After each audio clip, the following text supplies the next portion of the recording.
Wesh la famille, j'espère que vous allez bien. On se capte les gars pour une nouvelle vidéo. Aujourd'hui on va parler de pas mal d'actu et surtout on va revenir sur quelque chose qui a fait flipper tout TikTok et même tout internet. Donc les gars, on perd pas plus de temps et on y va.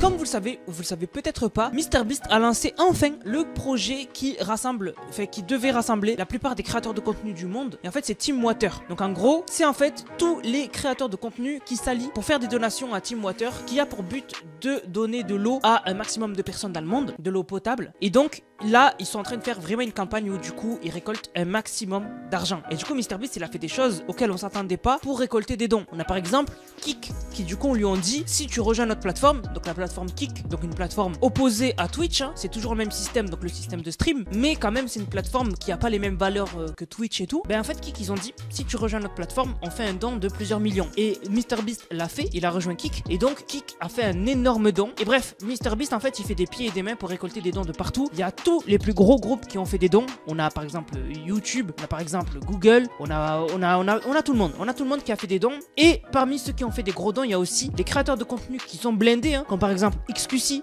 peut-être vous les connaissez pas, mais c'est des Américains, mais ils sont hyper connus même en France. Et c'est des grosses têtes, genre vraiment, c'est vraiment des multimillionnaires. Et bien on a XQC qui a fait des dons, on a Aiden Ross aussi qui s'y est mis, etc. Et en fait, MrBeast il a fait beaucoup de contenu avec Aiden Ross. Aiden Ross, le problème c'est qu'il est très controversé. Et surtout, il y a quelqu'un qui le déteste et avec qui il a eu déjà beaucoup de problèmes, c'est Kai Cenat. Donc Kai Cenat, c'est le numéro 1 sur Twitch, voire il est dans le top 5 des plus gros streamers de Twitch. Et en fait, récemment, MrBeast il a dit que dans des streams caritatifs, il a demandé à d'autres créateurs de contenu de venir pour justement faire plus de buzz et faire des gros dons, etc. Et MrBeast il a dit que quand MrBeast il a invité des créateurs de contenu très connus, ils acceptaient. Mais quand ils entendaient que Aiden Ross allait être là, et bien ils refusaient de venir. Et en fait du coup quand MrBeast il a dit ça, en fait il y en a qui ont voulu savoir qui a refusé après avoir su que Aiden Ross était là. Il y en a beaucoup du coup qui ont dit que c'était Kai Cenat, logiquement. Et du coup ils ont commencé à faire une polémique autour de Kai Cenat et Aiden Ross, qu'ils étaient en embrouille et tout. Et MrBeast quand il a vu que ça allait trop loin, il a dit, alors je voulais même pas créer de polémique ou quoi, mais il a dit, pour tout vous dire, c'est pas du tout Kai Cenat qui a refusé après qu'il ait su que Aiden Ross allait être là. Voilà, c'est d'autres créateurs de contenu. Arrêtez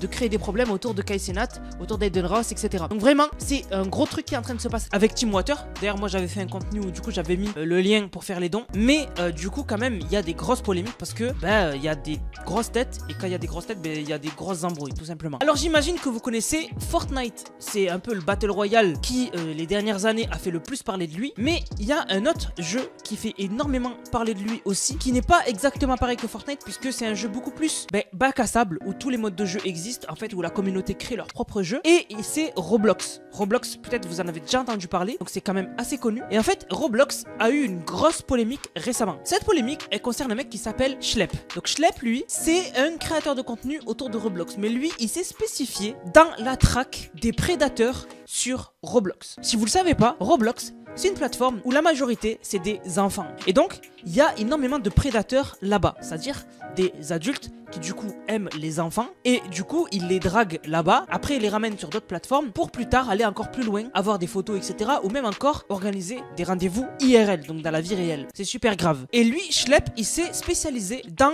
attraper ces mecs-là. Donc en gros, il se fait passer pour un enfant. Il leur fait montrer leur vrai visage. Et au final, il en fait une vidéo. Il les dénonce à la police. Et des fois, ça amène à des arrestations IRL. C'est vraiment pas une blague parce que la paix, etc., c'est interdit, hein, on le sait tous. Et c'est surtout contre nature. C'est pour ça que les personnes qui se font arrêter pour ce genre de choses là ne sont même pas vues comme des humains. Et Schlepp d'ailleurs, si on regarde sa bio sur Twitter, il a dit que avec son travail, il a réussi à faire 6 arrestations de prédateurs sur Roblox dans sa carrière. C'est vraiment beau. Il a mis 6 mecs derrière les barreaux qui en avaient après les enfants sur Roblox. C'est quand même incroyable et c'est super cool. Mais alors, qu'est-ce qui s'est passé récemment? On a Roblox qui lui ont envoyé une lettre qui dit que ils lui ont ban tous ses comptes et en gros, Roblox ne voulait plus de lui. Alors pourquoi ils ont fait ça? Parce que on pourrait se dire, mais attends, si Roblox ils font ça, c'est qu'en fait ils défendent les P. Et donc les mecs qui sont contre eux, ils font en sorte qu'ils puissent plus être sur la plateforme. C'est bizarre. Et en fait, Roblox, ils ont plus spécifié pourquoi. Ils ont fait en sorte que Schlepp, il puisse plus choper des prédateurs sur Roblox et continuer ce qu'il fait. Dans un premier temps,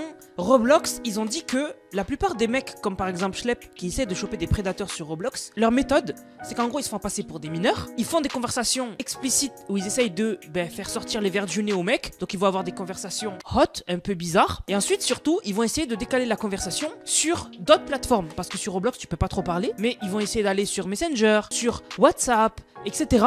pour avoir une conversation sans limite et pouvoir avoir des faits concrets contre ce mec-là. Et en fait, Roblox, ils ont dit, ce comportement, même si c'est pour choper des prédateurs, ça reflète un comportement de prédateur. Ils disent que ce comportement-là n'est pas normal. D'abord, je vous dis tout ce que Roblox a dit et après, tout à l'heure, je vous dis ce que je trouve pas normal dans ce qu'ils disent. Ensuite, Roblox, ils disent que ces mecs-là, quand ils exposent ou quand ils dénoncent un mec qui est un prédateur sur Roblox, ils le font du coup sur d'autres plateformes. Donc, comme je vous ai dit, ils le chopent sur Roblox, mais après, ils font aller sur d'autres réseaux sociaux. Donc, comme j'ai dit, Messenger, mail, etc. pour avoir des preuves concrètes et des vraies paroles de ces mecs-là. Et en gros, le problème, Roblox, ils disent que quand c'est des mails et tout, eux, ils peuvent rien faire. À la base, le prédateur, il est sur leur plateforme. Mais si après, le mec, il dit des dingueries, mais sur une autre plateforme, un autre réseau social, eux, ils peuvent plus rien faire. C'est plus sur Roblox. Et en plus, c'est très compliqué après de prouver que le mec du coup, le compte Roblox, c'est son compte sur Messenger, etc. Enfin bref, du coup, ils expliquent que ça leur complique la tâche quand les créateurs de contenu qui chopent des prédateurs, bifurquent la conversation ailleurs. Aussi, et ça par contre c'est super grave, il y a des créateurs de contenu qui pour créer leur contenu autour de ça, donc de choper des prédateurs sur Roblox, ils ont volontairement mis du temps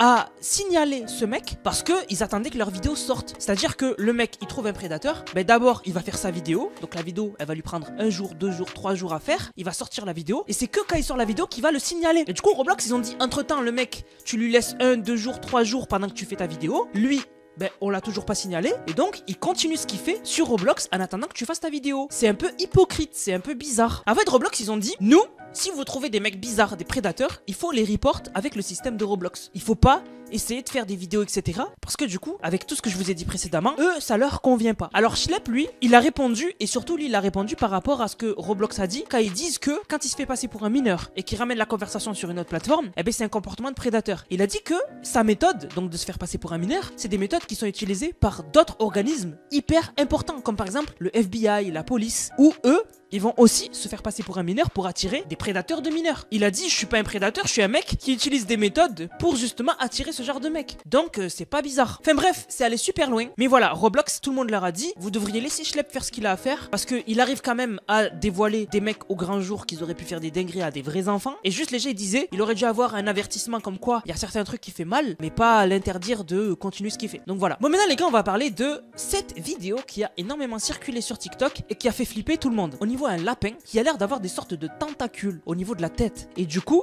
les gens ils se sont dit, attendez, est-ce qu'on est en train de vraiment de vivre ce qui se passe dans The Last of Us? Si vous connaissez pas The Last of Us, c'est à la base un jeu vidéo post-apocalyptique où en gros, l'humanité a succombé à un virus qui s'appelle le Cordyceps, qui est un champignon et qui prend le contrôle des humains et qui les rend comme des zombies. Mais la particularité des zombies de The Last of Us, c'est que ils ont des têtes avec des excroissances de champignons autour de leur tête et tout. Et en fait, ça leur a fait penser vraiment à cette vidéo du lapin. Et donc les gens ils ont dit, est-ce qu'on est foutu quoi? Est-ce qu'on est foutu? Alors, pas du tout.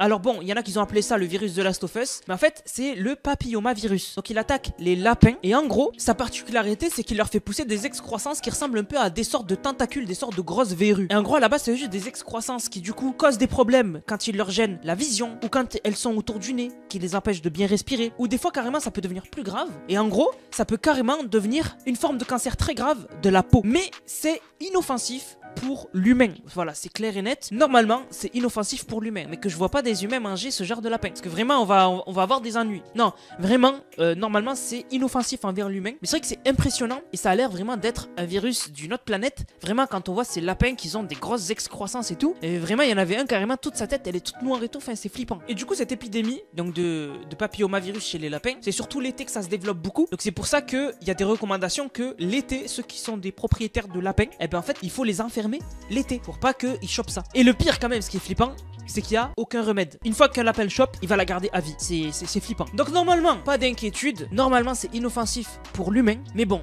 on nous disait la même chose pour quelque chose d'autre qui a détruit la Terre pendant des mois et qui nous a fait tous paniquer. Donc voilà, on va voir. Voilà, moi je préfère quand même faire très attention. Mais voilà, normalement, c'est inoffensif pour l'humain. Du coup, la famille, j'espère que la vidéo vous a plu. Si c'est le cas, n'hésitez surtout pas à liker, commenter, partager. On se capte les gars pour une prochaine vidéo. C'était Nanas, prenez soin de vous. Bang, bang, bang.